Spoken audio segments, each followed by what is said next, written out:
I grew up going to public high school, went to public elementary school, and, you know, as far as back as I can remember, just going into science classes and learning about the overwhelming evidence for evolution. Now, how can a trained PhD scientist like you reject the overwhelming, you know, information and data and science and evidence regarding evolution? I don't reject the evidence, okay? What I reject is the interpretation of that evidence. And I think this is something that you don't have to be a scientist to understand. You know, different people are going to see the same evidence in different ways, okay? And this is something that I think my upbringing among cultures other than my own helped me to appreciate just a little bit. Because what you're saying here is that when it comes to all the data, specifically the data is not contradictory to somebody who is a believer in Scripture, but rather it's the interpretation that is the problem, and that's where we see differences. Precisely, precisely. Look, the reality is this. We all have different ways of looking at the world, and every one of those ways leaves us wondering about some of the things that we see. I was left wondering, how can there be so much evil in the world? How can that exist? How can God be good and allow this to happen? How can God be love and allow it to happen? Isn't that the challenge, though, for creation scientists? Promoting intelligent design, yet at the same time seeing a world that's fallen, that's broken. There's a tension there.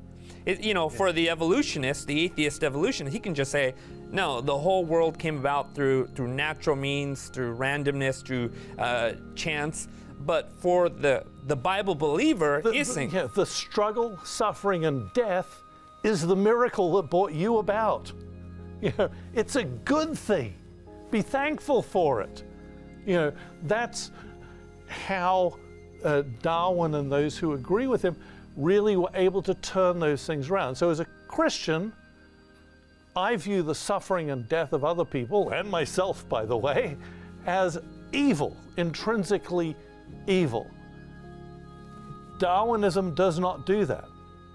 In addition to that, Darwinism, and this is a really controversial thing, it doesn't matter how much a person denies this, it prevents us from viewing each other as equal.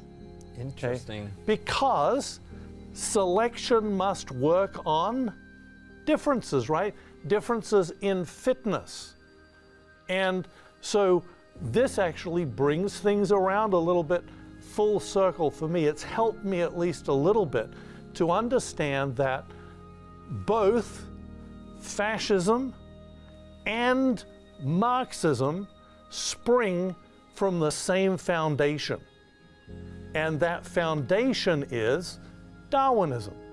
Interesting. Okay. So a lot of ideologies, very dangerous ideologies that have been responsible for atrocities, they spring from this sort of philosophical underpinnings of evolution, which simply says that human beings are not all equal. Exactly.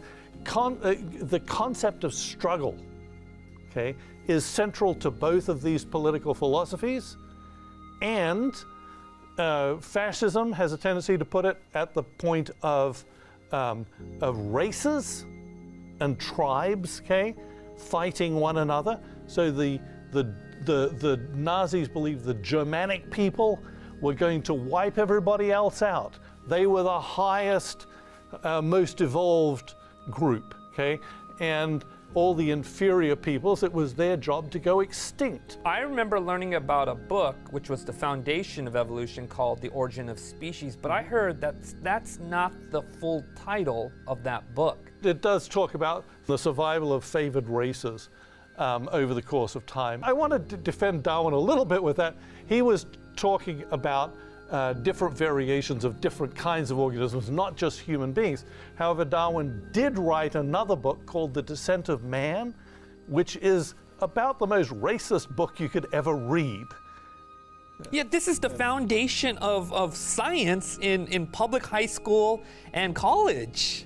It is certainly a philosophy that is pushed. Actually, I would call it a religious philosophy, just as religious as Catholicism or Hinduism or any other ism. Darwinism is a religious thing because, in fact, it is not founded in the authority that science is supposed to be founded in, which is data.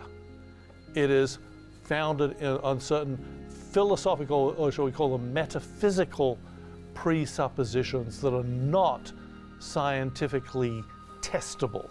Is there anything good in evolution that we can say, this does not contradict Scripture, this is something we can embrace, this is something that's obvious, this is something that's true? Sure. Remember, evolution has many different meanings when people use it, so you've got to be careful in your discussions. Right. But the concept of adaptation, right? Different organisms are adapted to different environments. There are questions about how they achieve that. That's what I study in my lab. But what those mechanisms are. They are certainly not always natural selection, I'll tell you that. But you'll remember that in the Bible, God twice tells humans and then humans and the animals after the flood to be fruitful and multiply and fill the earth. What that tells you is that God created organisms with the ability to vary in such a way that they are well adapted to the different environments that you find around the earth. So you can find foxes in the Arctic and foxes in England and here in North America as well. So they're, and they are different, but they're adapted to these different circumstances. So adaptation is something we can clearly see. We can see these adjustments to the environment. And the speed with which organisms achieve that is amazing. Clearly, God made organisms with the ability to adapt to different environments and changing environments. That's incredible. So when it comes to the Scriptures and when we look at the Bible and we see a framework of how we're to view the world, what is that framework when we view nature, when we view the world around us? Well, I would say that it is really two conflicting things that you've already touched on. One, you have God getting to the end of the creation and saying, very good. It is very good. Right? That should tell us as Christians, as we study nature, to expect good things there. Not necessarily to expect everything to be bad or broken or whatever, but to expect good things. And then there is the fall. Okay? And so what we are looking at is essentially, in my mind, the equivalent of the Venus de Milo. Okay? It's a beautiful but broken thing, okay? But it is beautiful. Right. And so to expect beauty. Now, Dr. Standish, I've got to ask you this really challenging question. Let's say you didn't grow up in a Christian household. You didn't have a Christian family.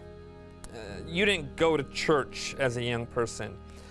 What would make you believe that this world came about because of a creator? That's a great question. And there are people who have actually, because of scientific arguments, come to this belief. So, for example, the famous atheist Anthony Flew became not a believer in Christianity, but a believer in some kind of intelligent design or something like that on the basis of the scientific evidence. However, the scientific evidence doesn't answer every question that, that a person could have in, about these things. Probably the philosopher Anselm of Canterbury said it best. He said, I don't strive to understand in order to believe. I believe in order to understand. And what I've found as a Christian is that Christianity provides me with the most coherent perspective for looking at the evidence and making sense of it. It doesn't mean that I have every answer or anything like that. You probably gather I'm interested in philosophers, and Confucius really did say this, which I think was quite profound, which is, let me tell you what true knowledge is. True knowledge is to know what you do know and to know what you don't know. Much of the confusion I see in this area, I think, is attributable to people who think they know what they don't know. And the bottom line is, when you're dealing with time, you can't go back in time and see what happened. I can't go back to the creation and see what happened, but at least I've got an eyewitness account. If not in Genesis 1, at least in Exodus, where God gives the 10 Commandments, and the 4th commandment spells out, 4 in 6 days the Lord made heaven and earth. So at least it gives, that's God himself there talking. Right. So he was there, he saw what he did, and that helps to provide this framework. So I can't go back in time, neither can anybody else, but we can look at evidence today and see things that point very clearly towards some kind of creation. So what is the evidence that you see that points to a creator? The number one thing for me is evidence of a plan over time. Okay? And I brought a couple of pictures along to show this. The first one shows an early stage of a chick embryo. And you can see that there is a structure there in the middle. It's something, but it's definitely not like a chick or a chicken. Nothing, it's not even close. There is a program there that is being worked out over time. And when you have something like that, you have to anticipate the future.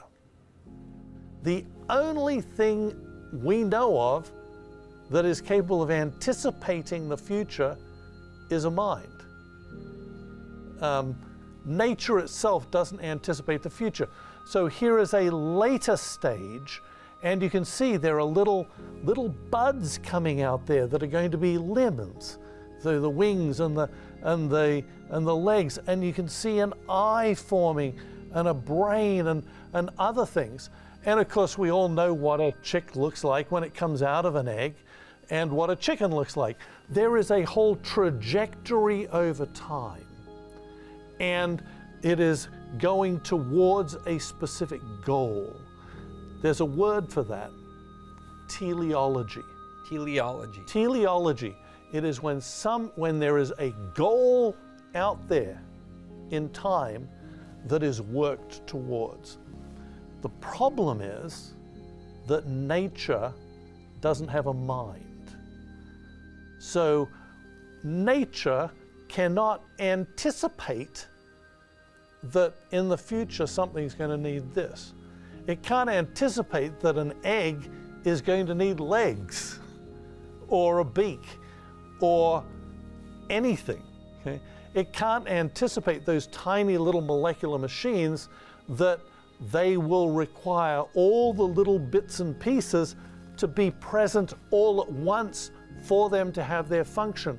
In other words, not something that can evolve incrementally, which is central to the idea of evolution. And Darwin pointed this out that if it could be demonstrated that anything in biology, and I'm paraphrasing here a little bit, could not be produced by small, incremental, gradual changes, then his theory would collapse. Well, molecular machines demonstrate that. They require teleology, all the parts in place. A chicken requires teleology, all the parts in place. A human being requires teleology, a plan with a goal out in time. Now, there's another illustration here, and this particular one I wanted to put up because it has been presented as one of the greatest evidences for evolution. This was drawn by a German naturalist, and you can see the early stages of development up there at the top. His name was Ernst Haeckel, okay? And then later stages, and then at the bottom there, what these things are turning into. So we've got, fish and salamander and tortoise and all these things. In this illustration, everything's really similar at the start and different at the end. There's a different teleology there. There are two issues with this. Number one, and the most important one, these drawings don't resemble reality in any way, okay? And yet, they appear in textbooks as evidence of evolution that I have used in public schools here in the United States. When he first published these, he was immediately accused of fraud and convicted, okay? And yet they appear in textbooks today. Everybody who knows anything about embryology understands that that is not a real depiction of what goes on. What happens is things actually start out quite different. They do converge a little bit in general terms and then diverge quite a bit. What you can see is the laying down of that general plan, in this particular case, of vertebrates, and then the diversification there. So the major problem, though, is the fact that this is a fraud. Speaking of fraud, are there other examples of fraud that have occurred, when it comes to promoting or pushing evolutionary theory? Sure, you have things like Piltdown Man and so on.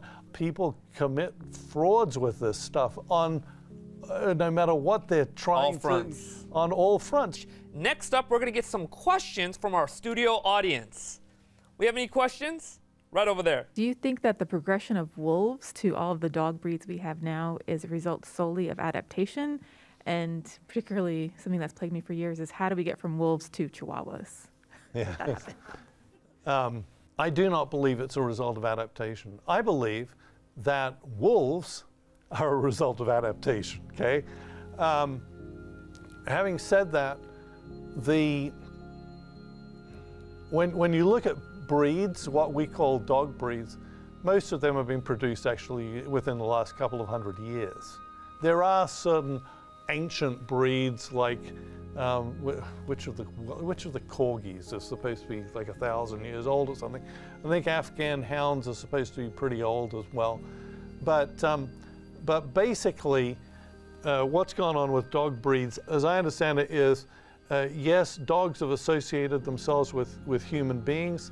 You go to most cities in the world and you see there are wild dogs living there in those cities alongside human beings. And you've probably noticed they all kind of look the same.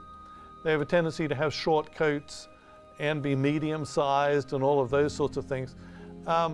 Those distinctive breed traits are actually hard to maintain.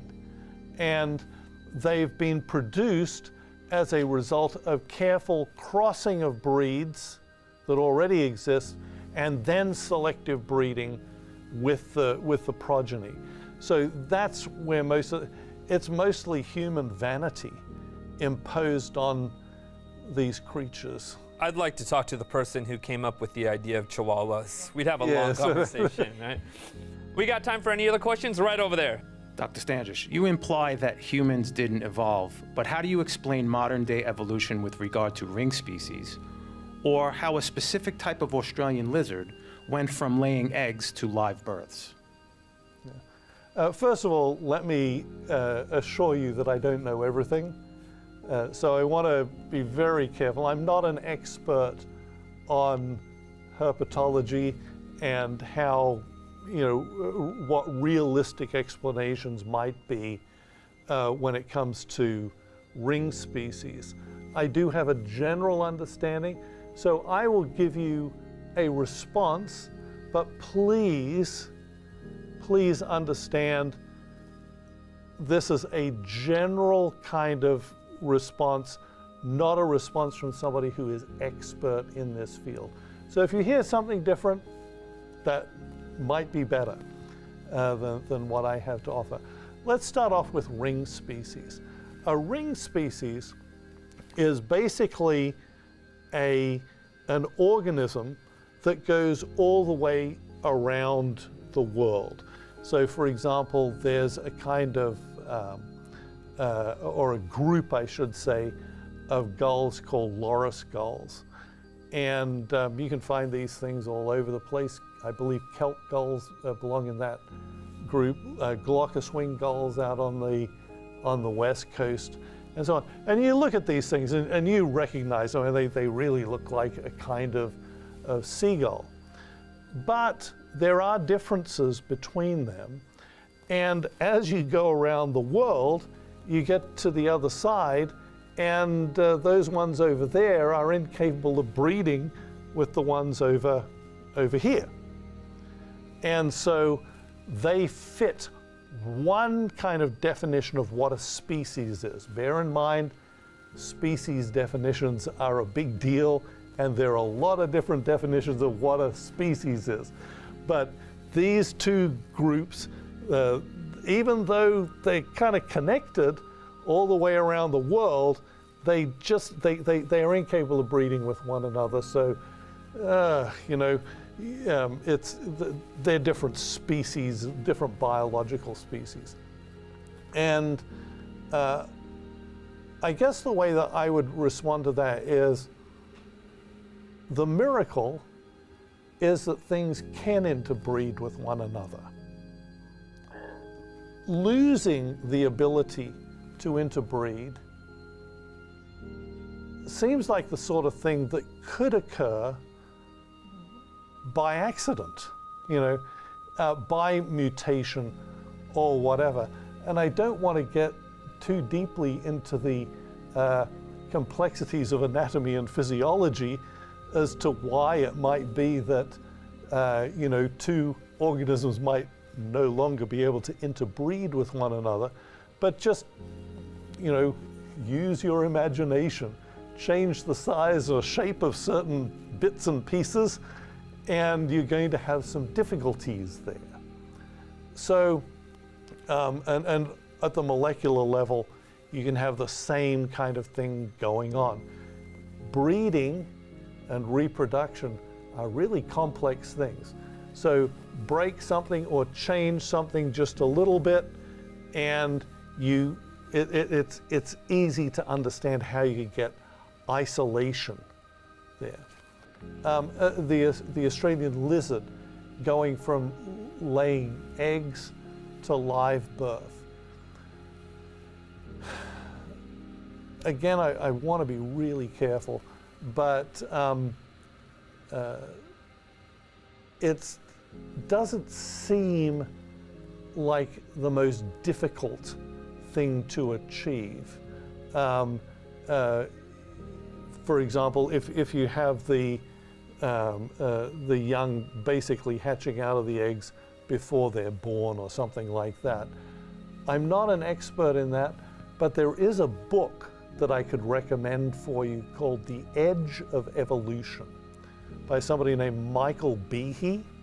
It's an excellent book that explores what we can reasonably expect from random, unguided processes versus what we would expect from a designed situation. It will give you a much better understanding than I can give you here. Thank you, Dr. Standish. Thank you so much for being willing to engage our audience. You've shared with us some of your wonderful responses and great questions for us. And thank you for the call to be good students and good researchers for ourselves.